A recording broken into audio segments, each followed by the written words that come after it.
Assalamualaikum warahmatullahi wabarakatuh. Perkenalkan, kami di sini dari kelompok sesi satu ingin menjelaskan materi mengenai ketenaga kerjaan. Sebelumnya, perkenalkan, nama saya Muhammad Irfan Janto dan rekan saya. Saya Hafiz Rahman. Saya Bunga Handayani. Saya Fatima Zahra. Baiklah, di sini saya akan menjelaskan materi yang pertama. Perlindungan pekerja. Perlindungan pekerja dewasa ini. Globalisasi memberikan dampak signifikan bagi Indonesia, terutama dalam bidang ketenagakerjaan. Masalah utama yang dihadapi meliputi pengangguran, rendahnya kualitas sumber daya manusia, serta ketidakpastian hukum dalam hubungan industrial. Ketiga masalah ini menghambat daya saing Indonesia di tingkat global. Hubungan industrial idealnya harmonis dan saling melengkapi antara pengusaha, pekerja, dan pemerintah. Namun sering terjadi perselisihan terkait hak, PHK, atau kepentingan lain. Untuk menyelesaikan konflik ini, Undang-Undang Nomor 2 Tahun 2004 tentang penyelesaian perselisihan hubungan industri atau UU PHI diundangkan mengganti UU Nomor 22 Tahun 1957 yang dianggap kurang relevan. Undang-Undang PPHI memberikan harapan baru dengan menyediakan mekanisme penyelesaian yang lebih cepat, sederhana, dan murah melalui mediasi, konsiliasi, dan arbitrase. Namun, pelaksanaannya menghadapi kendala seperti profesionalitas hakim, pelindungan hukum bagi pekerja selama proses berlangsung, serta kelemahan sarana dan prasarana. Reformasi hukum ini perlu terus disempurnakan untuk menciptakan hubungan industrial yang berkeadilan dan berkompetitif. Lalu ada beberapa pengertian. Pengertian perlindungan buruh adalah perlindungan yang diberikan dalam lingkungan kerja itu sendiri dan dengan jalan memberikan tuntunan maupun dengan jalan meningkatkan pengakuan hak-hak asasi manusia, perlindungan fisik dan teknis serta sosial dan ekonomi melalui norma yang berlaku. Pelindungan hukum terhadap warga negara di bidang perbuatan terbagi tiga, yaitu yang pertama, pelindungan ekonomis, yaitu suatu jenis pelindungan yang berkaitan dengan usaha-usaha untuk memberikan kepada pekerja suatu penghasilan yang cukup melalui keperluan sehari-hari bagi beserta keluarganya. Yang kedua, perlindungan sosial, yaitu suatu perlindungan yang berkaitan dengan usaha kemasyarakatan yang tujuannya memungkinkan pekerja itu mengenyam dan mengembangkan kehidupannya sebagai manusia pada umumnya. Yang ketiga, perlindungan teknis, yaitu suatu jenis perlindungan yang berkaitan dengan usaha-usaha untuk menjaga pekerja dari bahaya kecelakaan yang dapat ditimbulkan oleh pesawat-pesawat atau alat kerja lainnya. Materi selanjutnya akan dijelaskan oleh rekan saya. Undang-Undang Ketenagakerjaan. Yang pertama yaitu sejarah perkembangan. Menceritakan perkembangan Undang-Undang Ketenagakerjaan dari masa ke masa, termasuk perubahan-perubahan besar yang terjadi dalam perlindungan pekerja, seperti pembentukan BPJS, Ketenagakerjaan, dan perubahan ketentuan mengenai upah minimum. Yang kedua itu Undang-Undang Nomor 13 Tahun 2003. Undang-Undang Ketenagakerjaan yang merupakan dasar hukum ketenagakerjaan di Indonesia. Undang-undang ini mencakup berbagai aspek seperti pengupahan, keselamatan kerja, jam kerja, cuti, dan perlindungan bagi pekerja perempuan serta pekerja anak. Selanjutnya dilanjutkan oleh rekan saya. Baik, selanjutnya itu ada sistem peradilan hubungan industrial. Yang pertama itu adalah sejarah perkembangan. Menurut UU Nomor 2 Tahun 2004 tentang penyelesaian perselisihan hubungan industrial, menggantikan aturan lama yang dianggap usang dengan penyelesaian sengketa kini melalui peradilan hubungan industrial di bawah Mahkamah Agung. UU ini disahkan pada 16 Desember 2003, berlaku mulai 14 Januari 2006, sementara aturan lama tetap berlaku jika tidak bertentangan. Kemudian itu ada penyelesaian perselisihan hubungan industrial. Penyelesaian perselisihan hubungan industrial berdasarkan UU PPHI mencakup jenis sengketa, pihak-pihak terkait, dan prosedur penyelesaiannya. Yang pertama itu ada jenis perselisihan.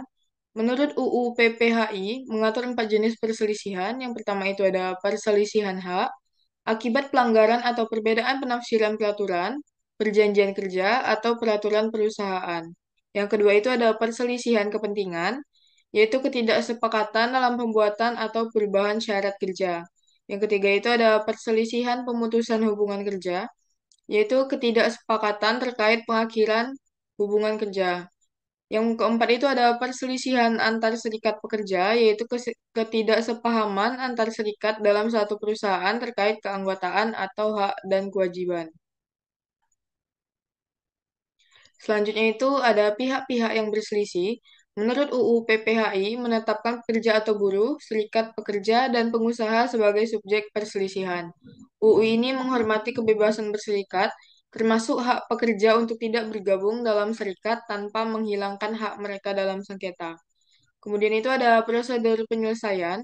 Menurut UU PPHI mengutamakan penyelesaian di luar pengadilan melalui musyawarah untuk mufakat guna mencapai win-win solution sehingga perselisihan tidak mengganggu proses produksi di perusahaan.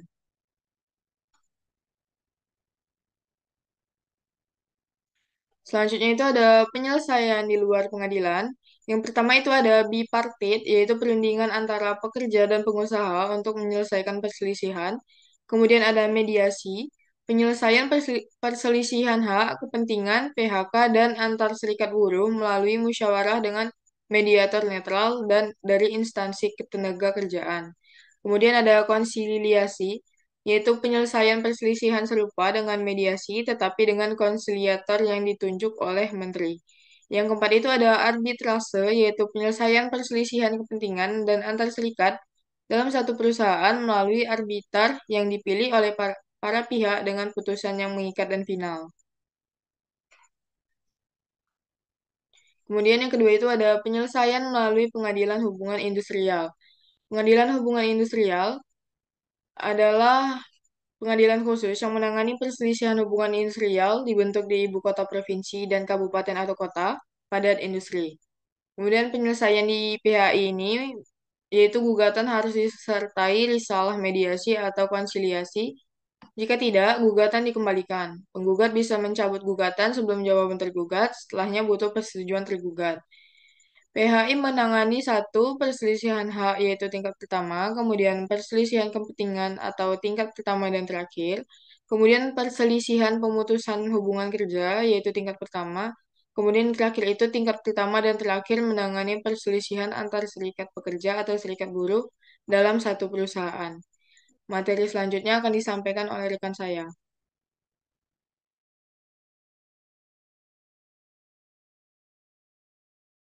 Yaitu organisasi pekerja atau buruh.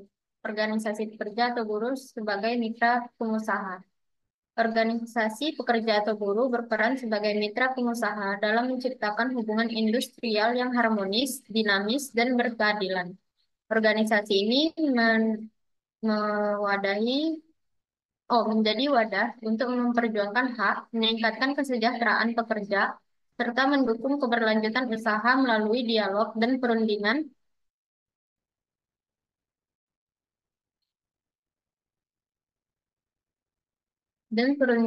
bersama. Lalu ada UU Serikat Pekerja atau Buruh. UU nomor 21 tahun 2000 mengatur tentang kebebasan pekerja membentuk serikat pekerja atau buruh sebagai alat perjuangan, pelindung, dan penyalur aspirasi. UU ini menjamin hak pekerja untuk berserikat tanpa diskriminasi dan serikat pekerja berfungsi memperjuangkan hak serta kepentingan anggotanya. Next. Selanjutnya ada strategi pengembangan. Yang pertama, penguatan kapasitas internal, yaitu pelatihan kepemimpinan dan peningkatan keterampilan negosiasi. Yang kedua, kerjasama dengan pengusaha, yaitu membangun hubungan dialogis untuk menyelesaikan konflik secara damai. Yang ketiga, advokasi dan penyadaran hukum, yaitu meningkatkan pemahaman anggota tentang hak-hak pekerja. Lalu yang keempat ada kolaborasi dengan pemerintah, yaitu mendukung kebijakan yang memperkuat perlindungan pekerja.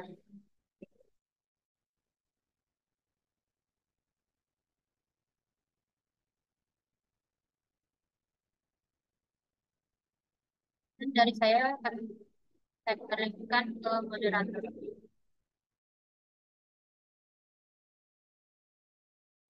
Baik, itu saja materi yang dapat saya sampaikan. Demikian dari kelompok kami. Terima kasih. Wassalamualaikum warahmatullahi wabarakatuh.